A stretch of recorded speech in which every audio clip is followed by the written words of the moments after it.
Una adolescente de 14 años entregada como moneda de cambio entre dos imperios enemigos.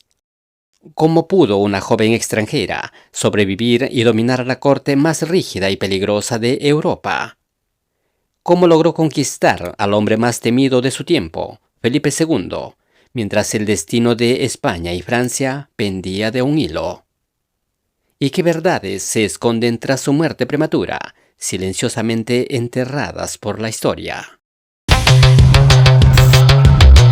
Este es un recorrido por uno de los secretos más intrigantes de la historia. Suscríbete y activa la campanita para no perderte nuestras próximas publicaciones. Ahora, prepárate para sumergirte en los detalles que lo hacen tan fascinante. En 1559, Europa estaba al borde del colapso.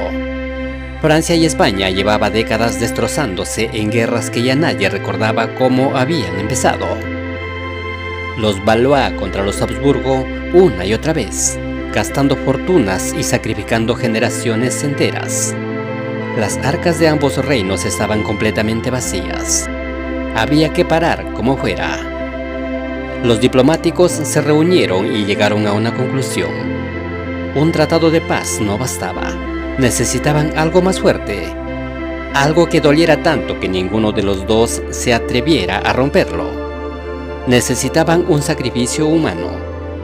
Ese sacrificio fue Isabel de Valois. La hija de Catalina de Médicis y del rey Enrique II de Francia tenía 14 años cuando le dijeron que se iba a casar con Felipe II de España. No lo conocía, nunca lo había visto, pero eso no importaba. Su matrimonio sellaría la paz entre dos imperios que se odiaban. Isabel había crecido en Fontainebleau, rodeada de jardines perfumados y de fiestas que duraban hasta el amanecer. Era el mundo del Renacimiento francés en todo su esplendor. Y de pronto le dijeron que todo eso se acababa, que tenía que irse a España, a un país que ni siquiera hablaba su idioma, a casarse con un hombre que le doblaba la edad. En el invierno de 1559, Isabel cruzó los Pirineos. El frío de las montañas se le clavó en los huesos durante todo el viaje. Iba en un carruaje rodeada de damas francesas que lloraban en silencio, sabiendo que probablemente nunca volverían a ver su patria. Desde ese momento la llamaron Isabel de la Paz, pero lo que realmente significaba era mucho más crudo. Esta niña es la razón por la que no nos estamos matando. Si este matrimonio falla, volvemos a la guerra. Isabel llegó a Guadalajara en febrero de 1560 y lo primero que sintió fue frío. No el frío del clima, sino el de las miradas. Toda la corte española estaba ahí, evaluándola, preguntándose si esta extranjera francesa serviría para ser su reina. Felipe II la esperaba de pie. Tenía 32 años, 18 años más que ella. Lo llamaban el Rey Prudente, pero en realidad era un hombre de hielo.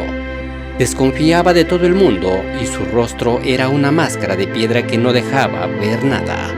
Y allí estaba Isabel, una adolescente criada entre risas, enfrentándose al hombre más poderoso y más frío de Europa. El contraste era brutal.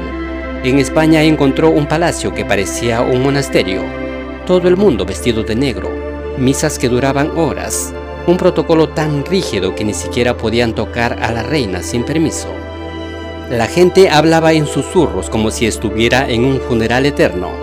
Isabel no entendía las costumbres y lloraba por las noches cuando nadie la veía. Pero entonces pasó algo que nadie esperaba. Felipe II se enamoró de ella. El rostro del rey se iluminaba solo cuando Isabel entraba en la habitación. El hombre que mantenía distancia con todos se transformaba con su joven esposa. Le hablaba con suavidad y pasaba horas conversando con ella. Isabel vio la oportunidad y la aprovechó. Pero no intentó cambiar a España de golpe. Fue paciente. Introdujo cambios pequeños, casi imperceptibles. Un poco de música francesa, conversaciones más ligeras, cambios sutiles en el vestuario. Como agua que erosiona la piedra, Isabel fue suavizando la atmósfera del Alcázar. Pero todo tenía un precio. Aprendió que vivía vigilada a las 24 horas. Cada palabra era analizada, cada carta era leída por espías. Tenía que demostrar constantemente que era leal a España, aunque su corazón todavía latiera francés. Se ganó el respeto de la nobleza y el amor absoluto del rey, pero nunca bajó la guardia. Sabía que seguía siendo una intrusa en el corazón del imperio. En 1565, Isabel demostró que no era solo una cara bonita. Durante la entrevista de Bayona, un encuentro que podría haber terminado en desastre, ella fue la pieza clave. Las tensiones religiosas estaban al rojo vivo y Felipe II miraba el avance del protestantismo en Francia con profunda desconfianza. Isabel no era una negociadora oficial, pero su sola presencia era un recordatorio de lo que estaba en juego. En público se comportaba como una reina española, sonreía y guardaba silencio, pero en privado se convirtió en algo mucho más poderoso, en traductora de intenciones. Le explicaba a Felipe lo que realmente le preocupaba a su madre, Catalina de Médicis. Le suavizaba a Catalina las posturas más duras del rey. Desactivaba malentendidos antes de que explotaran. No gritaba ni amenazaba, simplemente decía las palabras correctas en el momento justo. Funcionó. La paz se mantuvo. Isabel se convirtió en la confidente más cercana de Felipe II. El rey le permitía escribir cartas a Francia sin leerlas primero, un privilegio que nadie más tenía. Isabel no comandaba ejércitos, pero sus palabras evitaban que las batallas tuvieran que librarse. La parte más oscura de su vida tiene nombre propio: Don Carlos. El hijo de Felipe II y heredero al trono era un desastre. Físicamente frágil y emocionalmente inestable, tenía arrebatos violentos y su padre lo trataba con un desprecio absoluto. Isabel fue la única persona en el palacio que le mostró compasión. Veía en él a un muchacho roto por la soledad. Le hablaba con amabilidad y le daba la atención que su padre le negaba. No era amor romántico, era pura lástima humana. Intentó ser el puente entre padre e hijo, pero no funcionó. En 1568, Felipe II ordenó arrestar a su propio hijo por sus comportamientos erráticos. Meses después, Don Carlos murió en cautiverio en circunstancias que nunca se aclararon.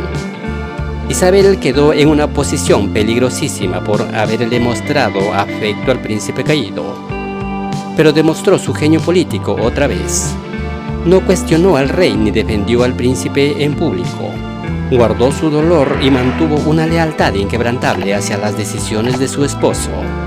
Las intrigas que intentaron usar la tragedia contra ella fracasaron ante su discreción perfecta. Isabel había aprendido que en el juego del poder, el silencio es vida. La salud de Isabel fue el precio que Europa cobró por la paz. Su cuerpo se convirtió en un campo de batalla. Tuvo fiebres constantes y sobrevivió a embarazos que eran un riesgo mortal. En 1566 nació Isabel Clara Eugenia y solo un año después, en 1567, nació Catalina Micaela. Pero la presión continuaba. España necesitaba un heredero varón. Cada mes sin un hijo varón era visto como un fracaso del imperio. Isabel lo intentó hasta que su cuerpo no pudo más. El 3 de octubre de 1568, en el Palacio de Aranjuez, Isabel de Valois murió por complicaciones de salud relacionadas con su último embarazo. Tenía apenas 23 años. La noticia sacudió al mundo. Felipe II, el hombre de piedra, se derrumbó. Se encerró durante semanas y rechazó cualquier audiencia. Había perdido a la única persona en la que confiaba. Políticamente, la muerte de Isabel fue un terremoto. Con ella moría la garantía de paz con Francia y el canal más efectivo de comunicación entre ambos reinos. Fue enterrada en el monasterio de El Escorial, en el frío silencioso de la Piedra. Su ausencia resonó en los pasillos del poder durante décadas, dejando un vacío que nadie pudo llenar. ¿Crees que Isabel de Valois fue realmente el motor secreto que mantuvo la paz en Europa, o simplemente una pieza más en el juego de Felipe II? Suscríbete al canal, activa las notificaciones y acompáñanos en este viaje por las vidas que forjaron el mundo. Porque detrás de cada gran corona siempre hay una historia de supervivencia esperando ser contada.